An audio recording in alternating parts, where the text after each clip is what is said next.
A book with the lovely title, Classified Essentials of the Mysterious Way of the Origin of All Things, which happens to contain a few recipes listed as don't try this at home if you are an alchemist. And amongst that is a recipe which I think we ought to try. I'm game. You have some saltpeter, you have some sulphur, those two ingredients. The carbon comes in the form of honey. Okay.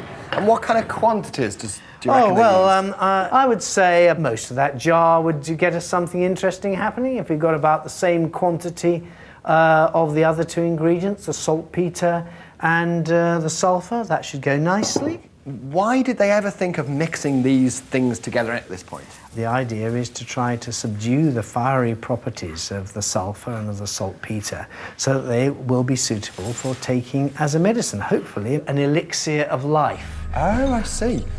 So, ironically, in trying to find a means to eternal life, the Chinese alchemists found a substance that could kill. I've never done any alchemy before. This is my first venture into the world of alchemy. If you make a success of this, it's a new career, really, isn't it? Potentially lucrative, I think. Yes, indeed, indeed.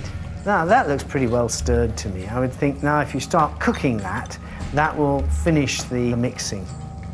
Despite being earlier than the incendiary powder of 1044, the chemistry of this mixture has the potential to be more explosive. So, because of the water in the honey, that is dissolving the saltpeter. Yes. And then allowing that to carefully coat all the bits of All the particles of carbon and sulphur will now be very, very close to molecules of saltpeter, which, when they get hot enough, will start releasing their oxygen just right up close to them. I think that's going to go in a sec. There's little puffs there, exciting little puffs, I say. We slightly move ourselves out of the immediate line of that, that's it. Whoa! Okay. Wow. That was quite striking. Wow. Yes. Well, as the Chinese alchemist said, don't try this at home.